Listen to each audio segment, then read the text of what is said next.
Hola, ¿qué tal? Mi nombre es Mayra Loreli Sánchez Valera. Soy estudiante de Psicología en la Universidad Nacional Autónoma de México, en la Facultad de Estudios Superiores Iztacala, en la modalidad SWAYOT. El día de hoy expondré un tema muy importante: psicología diferencial. Acompáñame. En la psicología se han desarrollado diferentes pensamientos e ideologías. Esto ha permitido que dicha ciencia pueda desarrollarse hasta lo que conocemos hoy en día. Sin embargo, aquellos conocimientos generados que han errado por sus caminos pierden la continuidad y dejan de ser estudiados. La actualización tecnológica y las nuevas demandas sociales han permitido desechar varios conceptos que se consideran como no útiles. Entonces, la psicología como ciencia permite la actualización constante para poder solventar las demandas sociales y contextuales. El presente trabajo desarrollará la explicación de la psicología diferencial, tomando en cuenta aspectos como la frenología, la fisiognomía y las tipologías, así también como los estudios de Galton y las medidas de las habilidades mediante test y análisis factoriales. Espero sea de su agrado. Antes de dar inicio, entendamos qué es la psicología diferencial. El día de hoy hablaremos de la psicología diferencial. Como sabemos, la psicología se divide en dos: en general y en diferencial. La general es aquella que se ocupa de llevar a cabo investigaciones exhaustivas acerca de las distintas características que tienen las personas en común, es decir, en colectividad, aquello en lo que son iguales, mientras que la psicología diferencial se encarga de todo lo contrario, es decir, de estudiar las formas en que los individuos difieren en sus comportamientos a otras personas. Como puede observarse en la diapositiva, la frenología es una pseudociencia que defendía que la forma del cráneo daba información sobre las facultades y rasgos mentales de las personas. También se conoce como un movimiento médico-fisiológico, cuyo impacto fue previo a la psicología científica. Esta disciplina trató de establecer que el cerebro era un órgano de la mente y también que ciertas partículas de él eran órganos especiales de facultades mentales, es decir, se creía que el cerebro se dividía en zonas de función independientes. Se sostenía también que la corteza cerebral consistía en varias áreas funcionales independientes u órganos y que cada uno era responsable de una facultad conductual. Se le llamaba facultad a la cualidad como el amor de la familia, la percepción, al color o la curiosidad. La frenología fue una doctrina que introdujo Francis Joseph Gall, un anatomista austriaco, a finales del siglo XVIII, y continuada por su discípulo John Caspar Spurgeon. Es importante mencionar también que los teóricos de la frenología tenían varios postulados. Les voy a mencionar tres de los más rescatables en la bibliografía revisada. El primero era que Gall sostenía que la configuración exterior del cráneo debería ser correspondiente a la interior y que la forma del cerebro y su crecimiento estaban determinadas por la niñez. Otro de sus postulados fue que se necesitaba creer que la mente puede ser analizada de manera exitosa en cierto número de facultades. Él definía 37 poderes y tendencias para poder hacer este análisis. Un tercer postulado, y no menos importante, fue que las facultades y poderes de la mente estaban localizados en formas diferentes en el cerebro y que un exceso de cualquier facultad estaría vinculado con un agrandamiento del lugar que le corresponda a esta facultad. Por ejemplo, una protuberancia en el cerebro indicaría que existe un exceso en la facultad correspondiente, mientras que un hundimiento en alguna parte del cerebro indicaría que esa facultad hace falta. Ahora bien, ¿por qué mencioné los postulados? Bueno, estos postulados derivaron al diagnóstico individual de los seres humanos a través de las inspecciones craneales. La frenología tiene interés para la psicología porque sitúa las capacidades humanas ligadas a la estructura cerebral y establecen también vínculos con las problemáticas psicológicas al preocuparse por este diagnóstico. Si bien es cierto, el punto de vista de la frenología fue equivocado, sin embargo, sirvió de impulso al pensamiento científico y sugirió o generó la posibilidad de que diferentes partes del cerebro tendrían distintas funciones, tanto fisiológicas como psicofisiológicas. Ahora bien, hablemos de la fisiognomía. Esta también es una pseudociencia, pero se basa en la idea de que por el estudio de la apariencia externa de una persona, sobre todo su cara, puede conocerse el carácter o la personalidad de ésta. Es decir, se basaba principalmente en los rasgos del rostro humano.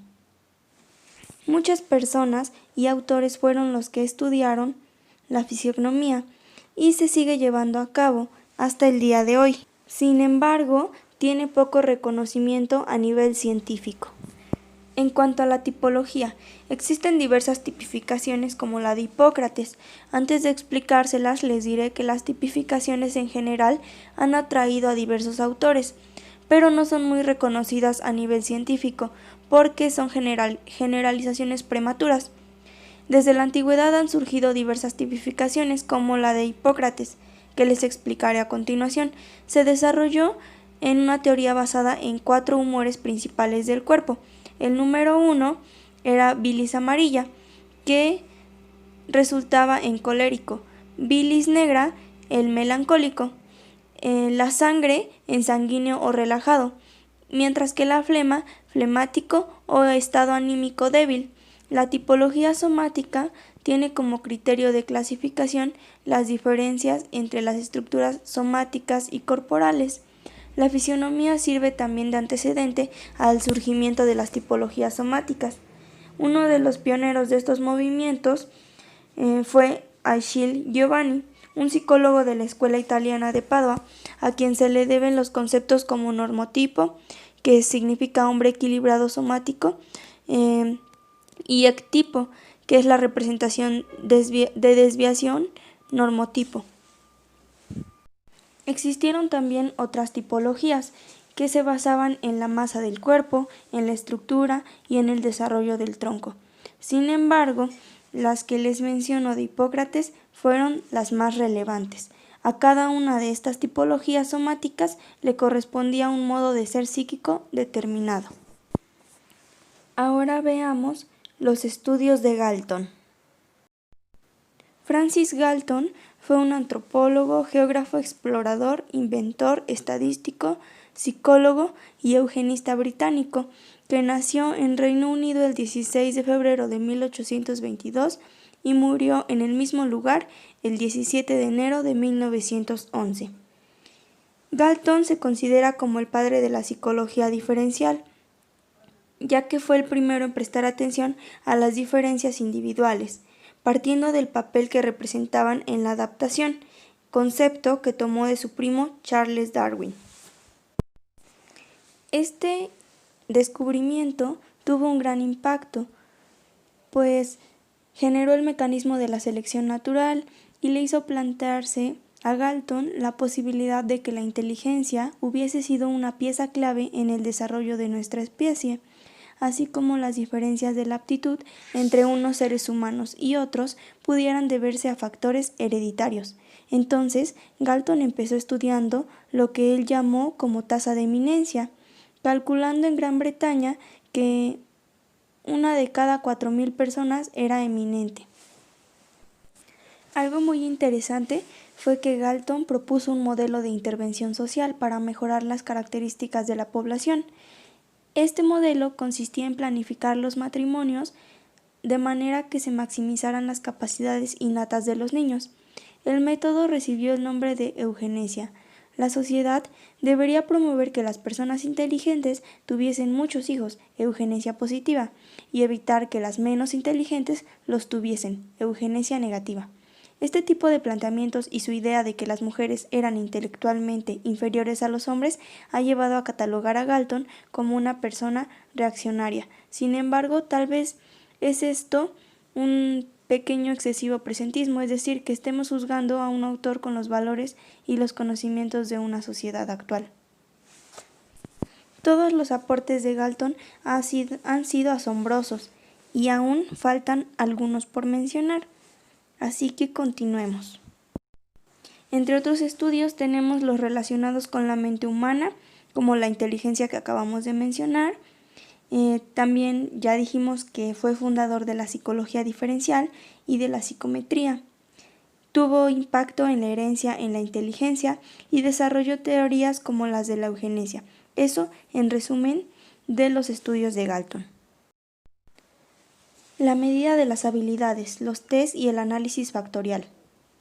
La medición de las diferencias individuales, iniciada por Galton, derivó en el desarrollo de los test, que es un método de características de la psicología contemporánea y tiene gran parte de su valor científico en el análisis factorial. Para medir la inteligencia y otros elementos psicológicos se utilizaban los test, ya que una vez que se consideró que las características psíquicas, al igual que las físicas, eran susceptibles de ser observadas y medibles, se empezaron a gestionar propuestas para llevar a cabo esta medición, sugiriendo la aplicación de encuestas y cuestionarios, que permitieron generar test. Ahora bien, ¿qué es un test?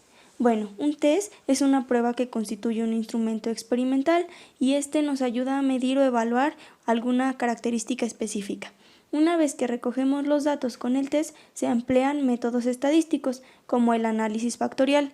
Este contribuye a una mejor comprensión de la inteligencia, aptitudes y personalidad para poder determinar diferentes correlaciones. El método es fundamentalmente matemático. Es decir, el análisis factorial se apoya en un concepto operativo, al que vamos a llamar la unidad funcional, y en dos procedimientos empíricos, que son el test y la correlación. Ahora bien, para poderlos aplicar es necesario hacer un análisis factorial y validar también los test. Todo test consta de dos partes, el test como tal y un manual. El test es el procedimiento del diagnóstico, la estimación y la medida, y el manual es la justificación científica de este procedimiento o de esta serie de pasos. Si falta alguna de estas dos partes, entonces no puede haber un test. El manual de un test cumple con las funciones de explicar y demostrar, es decir, explica lo que es el test y cómo se aplica o se interpreta, así también como lo que mide, es decir, para qué sirve. Demuestra también que debe aplicarse o interpretarse de cierta manera. La parte demostrativa en un manual nos puede ayudar a nosotros a comprobar de manera objetiva. Al menos sabemos que un test debe contar con fiabilidad, con validez y con tipicidad. El análisis factorial tiene la finalidad de averiguar cuáles son las direcciones y variaciones comunes o factores. Un factor es una dimensión del comportamiento y se verifica por covariación. Esta debe ser empírica en una serie de respuestas y también se puede definir por la significación común de estas respuestas. Para poder identificar los factores, nosotros como analistas deberíamos proceder según el método de investigación experimental a estudiar el campo de actividad en cuestión, formulando también una hipótesis sobre las dimensiones de variabilidad, realizar el test, permitir la verificación y finalmente debemos percatarnos de que los datos obtenidos en el test tengan relación entre ellos y así podremos realizar el análisis de estas correlaciones, confirmando o rechazando la hipótesis que planteamos en un principio. Conclusiones. La frenología, la fisionomía y la tipología han sido parte importante de la psicología, pues han permitido el desarrollo de la ciencia misma, a partir de la creación de conocimiento con bases sólidas. Estas han sido un intento para establecer el cerebro como un órgano de la mente y el estudio de la misma, destacando la ubicación de ciertas funciones e identificando rasgos en el ser humano que permitan describir su personalidad y así poderlos vincular con sus capacidades humanas y con todo aquello que se relaciona a la conducta. Existieron diferentes tipologías y ello ayudó a generar nuevos aprendizajes. Así también es importante no juzgar los conocimientos que se generaron en la antigüedad, pues han dado paso al surgimiento de nuevos conceptos que en la actualidad buscan hacer frente a las necesidades sociales. Todas las aportaciones han sido muy importantes, especialmente las de Galton, pues fue un hombre de ciencia que realizó diferentes estudios relacionados con la mente humana y se enfocó en diferencias individuales. Es importante saber también que toda investigación psicológica y de cualquier área debe de estar sustentada científicamente para que ésta tenga un buen soporte mediante su validación. Al estudiar las características que hacen la diferencia en el comportamiento de un individuo y otro, nosotros podemos generar nuevo conocimiento, mismo que ha realizado la psicología diferencial. Es por ello que es muy importante estudiarla, así como estudiamos de manera general al ser humano, es decir, sus características que comparten. La diferencial estudia precisamente aquellas que lo diferencian de otro ser. Esto generará principalmente investigaciones cuantitativas de diferencias conductuales entre individuos y permitirá seguir indagando sobre esta disciplina para determinar variables que causan diferencias entre comportamientos y qué es lo que influye en su manifestación. Finalmente, diremos que la psicología diferencial es primordial en la actualidad, puesto que su método es correlacional y se basa en un paradigma que toma en cuenta el organismo, el estímulo y la respuesta. Referencias bibliográficas. Les agradezco mucho la atención prestada a este video y espero haya sido de su agrado. Le deseo que tenga un excelente día.